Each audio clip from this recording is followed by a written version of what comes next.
जब Russia Ukraine का युद्ध हो रहा था तो ये कह रहे थे क्यों आप रशिया के खिलाफ नहीं बोल रहे हैं, यूक्रेन के अंदर इतना अत्याचार हो रहा है उसके बाद आप नहीं बोल रहे हैं, जबकि फैक्ट ऑफ द मैटर क्या है।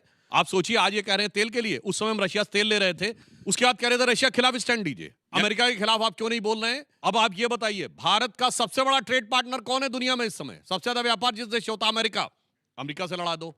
अब इजराइल और गाजा में लड़ाई हो रही है, भारत में डिफेंस, साइबर सिक्योरिटी, इंटेलिजेंस में, उन इंस्ट्रूमेंट्स में भारत का सबसे बड़ा मददगार देश कौन, इजराइल, इजराइल से लड़वा दो। यानी इनका उद्देश्य यह है कि जहां जहां से भारत की स्ट्रेंथ होती हो उन सारी जगहों से भारत की लड़ाई करवा दी जाए। आप सोचिए कि यह बचकानापन नहीं है, यह शातिरानापन है, इसको समझने की आवश्यकता है। साले का खोपड़ी तोड़ साले का।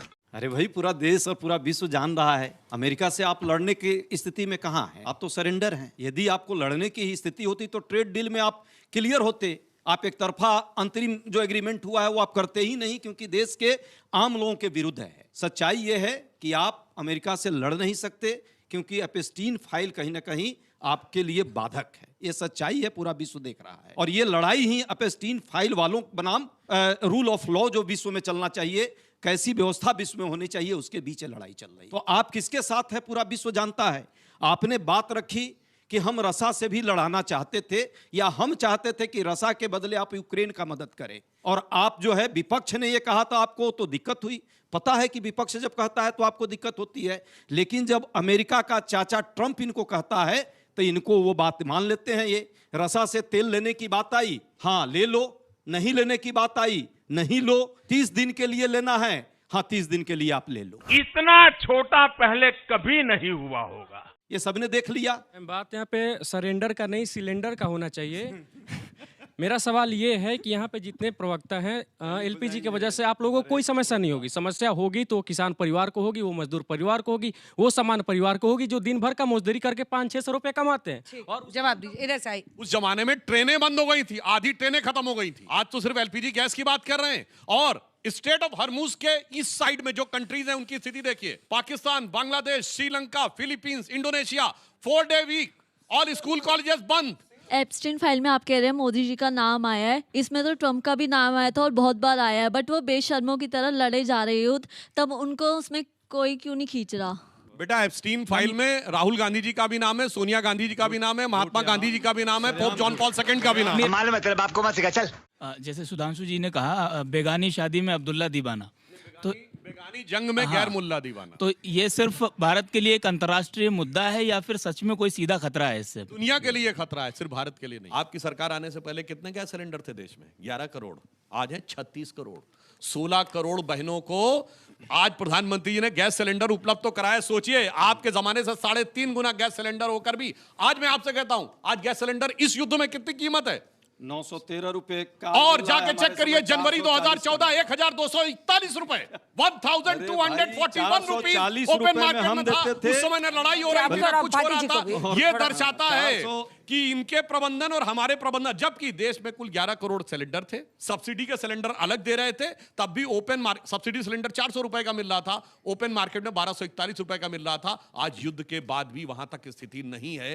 तेरा तो गेम बजाना पड़ेगा। निरपेक्ष होने के साथ साथ कैसे हम अमेरिका से भी लड़ रहे थे बांग्लादेश के क्राइसिस को लेकर के, और उस स्थिति में भी परमाणु पनडुब्बी वो लाया, फिर भी इंदिरा गांधी नहीं झुकी, कभी सरेंडर नहीं की। आज सरेंडर बिना कुछ किए कर जा रहे हैं, ये जोड़ देना है। सही पूछिए तो आज ही अभी सरकार की कुप्रबंधन का प्रॉब्लम है, प्रामाणिकता का प्रॉब्लम है, किल्लत सिलेंडर का नहीं है। समस्या सिलेंडर से नहीं है, समस्या सिलेंडर से है। जो सरेंडर हो रहा है ना, यदि आपको सब ठीक था तो आप 60 रुपए क्यों बढ़ा दिए? अभी इससे एक मैसेज गया मार्केट में, फिर आपने 21 दिन को 25 दिन में कर दिया। इससे भी कहीं ना कहीं एक लोगों में हड़बड़ी पैदा हुई है। एलपीजी का स्टोरेज भारत सरकार का अधिकृत बयान है, और अधिकृत उनका है 3 सप्ताह का ही हमारे पास स्टोरेज का सिस्टम होता है। ऐसा नहीं है कि आप, हाँ तेल का है, लेकिन एलपीजी गैस का जो है वो 3 सप्ताह आपका स्टोरेज है। आज 414 राहुल गांधी को रुपए बताइए। 414 रुपए में जो हम सिलेंडर देते थे, सब्सिडी उसको वाला आप था, ओपन मार्केट का 913 नहीं। अच्छा, भाटी जी को भी बोलने खत्म दीजिए हो तो गया। आप भी ज्ञान दे रहे हैं उपाध्याय जी। और 2,000 2,500 रुपए का भाटी जी। ब्लैक मार्केटिंग में। ये कहना कि पहले गैस के लिए लाइन लगती थी, अब नहीं लगती है। दुनिया रोजाना बदल रही है, सुविधाएं रोजाना बढ़ रही हैं। समस्या ये है कि जो तेल पर आपके आइए। सरकार बगल में को करना पाकिस्तान चाहिए, में क्यों नहीं हो गया? गंभीरता से जो विषय बांग्लादेश बोलना में चाहिए। क्यों नहीं हो देखिए, गया? मैं इस बात से भी सहमत नहीं हूँ कि गैस को लेकर, तेल को लेकर पैनिक फैलाया जाए, ये अफवाहें उड़ाई जाए बिल्कुल, कि बहुत गैस अच्छी खत्म बात होने कर रहे हैं जा रही आप। ताली बजनी और चाहिए आपके लिए। किसी को भंडारण नहीं करना चाहिए, किसी को जमाखोरी नहीं करनी चाहिए, ब्लैकमेलिंग नहीं करनी चाहिए। ये बड़ी अच्छी बात कही आप। लेकिन हमारी सरकार ऐसे कदम उठाए जिससे लोगों में विश्वास बना रहे कि हमारे पास और पर्याप्त जमाखोरी गैस ना है। हो, वो भी रोकना इनकी ये जिम्मेदारी। कांग्रेस के एक बिल्कुल सरकार सांसद की ओपनली जवाबदारी बोले कौन हैं, रोकेगा? जितना हो सके एलपीजी सिलेंडर खरीद के रख लो, आगे समस्या आ सकती है। पहली उसके जिम्मेदारी भड़काना हुआ। सरकार की है और सरकार सही विपक्ष बात को बोली, उन्होंने विश्वास अच्छा में बोला। ले। और कर्नाटक में तो मारपीट हो गई। तो आपकी वजह से हो रही है, कर्नाटक क्योंकि के- आपने पैनिक फैला दिया। कर्नाटक के अंदर आपने भारतीय कहा जनता गैस पार्टी की खत्म होने थोड़ी जा रही है। सरकार है। अगर ऑक्सीजन सिलेंडर की जमाखोरी हो जाती है, देखिए, आज अगर सिलेंडर की कोई जमाखोरी कर रहा है, नहीं ये तो रोकना आपका काम है ना, इनका काम अंजना थोड़ी जी, है। अंजना जी, ये सारे सरकार हैं। अंजना जी, ये सारे राज्य सरकारों की दायित्व है। केंद्र सरकार तो सप्लाई चेन को ये करेगा ना, इंश्योर करेगा। राज्यों के अंदर यदि कर्नाटक सरकार के अंदर यदि जमाखोरी हो जाती है तो वहां केंद्र सरकार दिल्ली को में किसकी हस्तक्षेप नहीं सरकार करती है? है। किसकी दिल्ली में सरकार? किसकी दिल्ली में सरकार है? दिल्ली में दिल्ली दिल्ली में में भी तो हो रही भारतीय है। जनता दिल्ली में पार्टी की किसकी सरकार सरकार है। है? उत्तर प्रदेश में राजस्थान पकड़ा में गया। मैंने कहा तो उत्तर प्रदेश प्रदेश में में किसकी मैंने कहा सरकार तो है? उत्तर प्रदेश में एक समाजवादी पार्टी का खर्च करता 55 सिलेंडर के साथ पकड़ा लेकिन गया। ये जो एक 144 सिलेंडर के साथ पकड़ा गया। झूठ बोलो, बार बार झूठ बोलो। अब ऐसा मैं कह रहा हूं ऐसा नहीं होगा कि कोई भारतीय जनता नहीं, मैं ये नहीं कह रहा हूं कि भारतीय जनता पार्टी का कोई व्यक्ति ऐसा नहीं हो 344 सकता। कौन ले मैं सिर्फ कह रहा हूं हाँ। कि कोई भी यदि इस काम में पकड़ा जाए उसको सख्त से सख्त सजा देनी चाहिए। युद्ध खत्म नहीं हो रहा है, सरेंडर बता रहा हूँ, हम सरेंडर एक उदाहरण डिप्लोमेटिक चुप्पी कब सरेंडर खत्म होगी, क्या ये होता है, प्रश्न है फैक्ट सीधा। जाके चेक कर लीजिएगा। 19 नवंबर 1962 को जवाहरलाल नेहरू ने जॉन एफ कैनेडी को लेटर लिखा और वो 2010 में कैनेडी लाइब्रेरी के द्वारा क्लियर कर दिया है। उन्होंने कहा कि हमें आपके बॉम्बर स्क्वाड चाहिए, पायलट भी आपका होगा, रडार भी आपका होगा, टेक्नीशियन भी आपका होगा, कमांड भी आपकी होगी। इससे बड़ा सरेंडर नहीं हो सकता। और खुद चाचा नेहरू के सगे भतीजे, यानी जो रियल में भतीजे थे, बीके नेहरू, वो अमेरिका में राजदूत थे भारत के। उन्होंने अपनी किताब में लिखा है कि जब मैं वो लेटर दे के आया यूएस प्रेसिडेंट के एडवाइजर को, तो मुझे इतनी शर्म महसूस हुई कि मैं गाड़ी में बैठकर अपने को रोने से नहीं रोक पाया। बताइए ये क्या बात करने की बात करते हैं। अब आइए 2026। गजब बेइज्जती है। अब आपको पहले बताता हूं, ये सारी की सारी जो युद्ध शुरू हुआ है, आप इसकी जेनेसिस समझिए। ये 2023 अक्टूबर में हमास के द्वारा इजराइल पर अटैक के साथ शुरू हुआ। क्यों हुआ? उससे जस्ट पहले की स्थिति थी, India middle east Europe economic corridor बन रहा था। यूएई ने इजराइल को मान्यता दे रही थी, सऊदी अरब मान्यता देने जा रहा था। सबको पता है, यूएई और सऊदी अरब जैसे देशों को पता है 15-20 साल का रह गया है खेल तेल का, उसके बाद ऑल्टरनेटिव सोर्स ऑफ एनर्जी आने वाले हैं। तो ये सारे कंट्रीज अब अपने को डेवलप करके इन्वेस्टमेंट और फाइनेंशियल कैपिटल के रूप में, ट्रेड के सेंटर के रूप में डेवलप करना चाह रहे थे। ये इस्लामिक वर्ल्ड की लड़ाई है, क्योंकि पूरा इस्लामिक वर्ल्ड, जैसे भारत पहले एक था, हम तो आज भी एक हैं इतने बड़े देश के रूप में। इस्लामिक वर्ल्ड किसी जमाने में एक था, अब्बासी खलीफत, उमैयद खलीफत, रशीदन खलीफत के दौर में। अब वो छोटे छोटे टुकड़ों में है। तो वहां जो दूसरा ग्रुप था ईरान, उसको लगा कि भाई ये तो आज भी ताकतवर है, फ्यूचर में ताकतवर होंगे, तो क्या करो, ऐसी नब्ज दबाओ जिसपे कोई मुस्लिम देश बोल ही ना पाए। क्या? यहूदियों पर अटैक करवाओ। आपने देखा, मगर जब इजराइल ने हमास पर अटैक किया तो पहले 1 महीने तक ना सऊदी अरब का कोई बयान, ना यूएई का कोई बयान, ना जॉर्डन का कोई बयान। ये इस्लामिक वर्ल्ड की आपसी लड़ाई। और आज भी आप देख लीजिए, एक तरफ ईरान के विदेश मंत्री आके माफी मांगते हैं कि पड़ोसी मुल्कों के ऊपर जो हमारी तरफ से मिसाइल गिर गए हैं उसके लिए, अगले दिन फिर मिसाइल गिरते हैं। तो इसे कहावत होती है, बेगानी शादी में अब्दुल्ला दीवाना। अभी बदत है भाई, अभी बदत है। प्रधानमंत्री जी ने एक नई ज्ञान दिया है विश्व को, एक नया डिप्लोमेसी उन्होंने लाया है। जानते हैं क्या है वो? सस्टांग डिप्लोमेसी है, दंडवत डिप्लोमेसी है। दंडवत हो जा रहे हैं। डिप्लोमेसी याद कीजिए, हमारे देश ने डिप्लोमेसी का हम शुरुआत किए थे, चाणक्य डिप्लोमेसी के जनक माने जाते हैं। और चाणक्य ने क्या कहा था? दुश्मन का दुश्मन क्या होता है? दुश्मन नहीं, दुश्मन का दुश्मन दोस्त होता है। और दोस्त का दोस्त क्या होता है? दोस्त का दोस्त भी दोस्त होता है। पर यहाँ पे एक नया दौर इन्होंने शुरू किया। दुश्मन जो है, हमारा दोस्त का जो दुश्मन है, वो आपके दोस्त का जो दुश्मन है, मोदी जी उसको दोस्त बना रहे हैं। दुश्मन के दोस्त को अपना दोस्त बनाइएगा। और ईरान के यहाँ, और ईरान के बाद आप जाइएगा और ईरान से कहिएगा कि हमारे तेल सिक्योरिटी के लिए हॉर्मुज जो समुद्री जहाज मार्ग है जाने उसको दो। खोल दो, कैसे खोल देगा? कैसे खोल देगा? अभी कैसे वही खोल हाल, देगा? जल्दी से लास्ट जवाब। लास्ट अच्छा, last let him complete। Last अभी क्या हाल है सबको पता है। लगभग 800 लोग हमारे जो है उस हरमुज के पास में हमारे लोग, और 24+3, हालांकि सरकार अभी गलत की, 4 था 3 है, 3 हमारे जो वहां पे टैंकर अभी रुके हुए हैं। एक टैंकर आया है, 2 दिन से खूब बड़ी बड़ी यहाँ पे चर्चाएं हो रही है, मीडिया भी एक से एक बातें कर रही है। जानते हैं कितना दुख हमको है? दुख इस बात का है कि लाइबेरिया का झंडा, लाइबेरिया देश आपने सुना है? किसी ने नहीं सुना होगा। लाइबेरिया कौन सा देश है? इतना भी कमजोर भारत मत को समझिए भाई, लाइबेरिया के लाइबेरिया देश के झंडे के तले लाना पड़े हमें अपना टैंकर, इससे दुखद कुछ नहीं हो सकता। भारत क्या इतना छोटा हो गया? मोदी जी आप चुप्पी डिप्लोमेसी में और ढुलमुल डिप्लोमेसी में और बिना पेंदी का लोटा बना करके देश को क्या कर दिया कि हमें जो है लाइब्रेरिया से लाना पड़े उसके झंडे तले।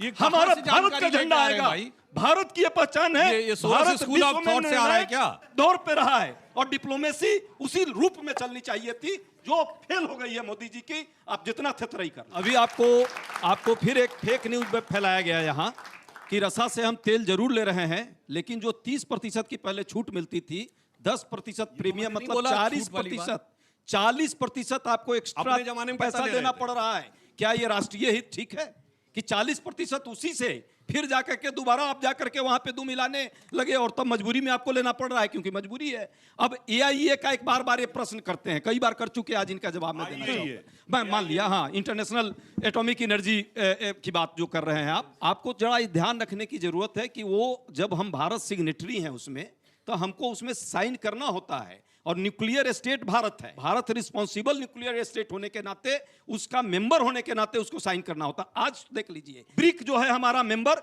और ब्रिक का हम अध्यक्ष हैं। भारत ब्रिक्स का अध्यक्ष है, और रसा ईरान जो है वो मेंबर है, उस पर अटैक हो रहा है। आपकी आवाज एक शब्द नहीं निकलती, सिर्फ चुप्पी। तुम चुल्लू भर पानी में जाके डूब के मर जाओ। क्या बोलना है सर, क्या बोलना है? अरे भाई, आपको सच के साथ तो खड़ा होना है। ईरान पर आक्रमण हुआ या हमला हुआ या नहीं? ईरान पर हमला हुआ, एपेस्टीन फाइल वालों ने हमला किया। क्या आप उस पर, अरे वही है एपेस्टीन फाइल वाला आपका वो नेतान्याहू एक गब्बर है और एक दूसरा जो है सांबा है। और ये विश्व के पूरे सिस्टम को चाहता है कंट्रोल करना। क्या भारत की ये जिम्मेवारी नहीं है? वैश्विक जिम्मेवारी है। गाली किसको देनी है? गाली देने की जरूरत नहीं है। किससे लड़ना है जाकर? यहाँ तो चुप्पी है। उनके युद्ध में किससे लड़ना है जाकर इंडिया को? चुप्पी है। आज हम इतने कमजोर नजर आ रहे हैं कि और तो धमकी छोड़ दीजिए आप। ईरान पे हमला हुआ, वेनेजुएला के राष्ट्रपति को उठा लिया गया, रशिया और यूक्रेन का युद्ध, उनमें बोलना तो छोड़ दीजिए। हमारा बार बार अपमान किया जा रहा है, उसमें हमारी सरकार नहीं बोल रही। जब हम उसके साथ ऑपरेशन सिंदूर चला रहे थे पाकिस्तान के खिलाफ, तो ट्रंप घोषणा करते हैं कि मैंने सीज फायर करा दिया है। बार बार घोषणा करते हैं और इतने अपमानजनक शब्दों में करते हैं कि मैंने दोनों को धमकाया, मैंने भारत को धमकाया कि मैं व्यापार बंद कर दूंगा अगर तुमने सीज फायर नहीं किया। और हमारी सरकार एक शब्द नहीं बोलती कि ट्रंप झूठ बोल रहे हैं। ये कौन होते हैं हमारा सीज फायर कराने वाले? फिर एक हमारी ट्रेड डील होती है अमेरिका के साथ, उसकी घोषणा भी अमेरिका से की जाती है, सोशल मीडिया के द्वारा की जाती है, हमारे विदेश मंत्री को पता तक नहीं होता। फिर वहां के जो कृषि सचिव हैं वो एक सोशल मीडिया पोस्ट लिखते हैं कि आज अमेरिका के किसानों में खुशी मनाई जा रही है, ट्रंप ने 142 करोड़ भारतीयों का बाजार अमेरिका के किसानों के लिए खोल दिया है। और बीजेपी के प्रवक्ता हर डिबेट में कहते रहते हैं नहीं, कृषि उत्पादों पे कोई डील नहीं हुई, कृषि उत्पादों पे कोई डील नहीं कहा है। चुप जोकर कहीं का, ये देखिए बोला बदतमीज आदमी। जो वो कह रहे हैं, ट्रंप कह रहे हैं बार बार कि हमने 30 दिन की अनुमति दे दी है रसिया से तेल खरीदने के लिए। जब रसिया अगर हमारा पुराना मित्र है, रसिया के साथ हमारे अच्छे संबंध रहे हैं, आप भी अभी खुद कह रहे थे कि सबसे अच्छा व्यापार हमारा रहा है, तो हम अमेरिका के दबाव में क्यों आ रहे थे कि हम रसिया से तेल नहीं खरीदेंगे? और हमने तेल खरीदना बंद कर दिया था, धीरे धीरे कम कर रहे थे। तो अब जब संकट आया है, अब रसिया ने भी मुंह मोड़ लिया। जिस खामनेई को लेकर के बोल रहे थे, उन्हीं खामनेई का स्टेटमेंट है कि यदि पूरी दुनिया के मुसलमान एकजुट हो जाएं तो हम यहूदी नेशन को यहूदियों का ऑक्युपाइड लैंड हम खत्म कर सकते हैं, और कश्मीर के अंदर भी मुसलमानों की स्वतंत्रता हो सकती है। क्या ऐसे खामनेई के लिए आंसू बहाना देश के लिए जरूरी है क्या? और भारत का मुसलमान नहीं कर दें। मैं तो अपनी बात कर रहा हूं ना, मैं इन पर थोड़े टिप्पणी कर रहा हूं, मैं तो अपना एनालिसिस कर रहा हूं। खाओ मां कसम। अतिरिक्त बात, देखिए, यदि एक चीज पर जिक्र कर देना चाहता हूं कि ईरान ने क्या कसम खाई कि भाई यूज नेशन रह ही नहीं सकता, हम देख ही नहीं सकते, क्योंकि वो दूसरे धर्म से है। ऐसी स्थिति में इजराइल के लिए ईरान पर अटैक करना लाजमी हो जाता था, क्योंकि वो अपने अस्तित्व की लड़ाई लड़ रहा है। जब हम होली और दीपावली मनाते हैं, 1947 के 67 के अंदर पूरे अरब कंट्री मिलकर के अटैक किया था। अनंत युद्ध चले, ट्रंप कह रहे हैं कि अब ईरान सरेंडर करने वाला, ईरान तैयार नहीं है। हम खुश है ना, जो अगर पूरी ऊर्जा सिक्योरिटी विश्व की तबाह हो जाए, ये सब ठीक है, करते रहे ट्रंप और नेतन्याहू।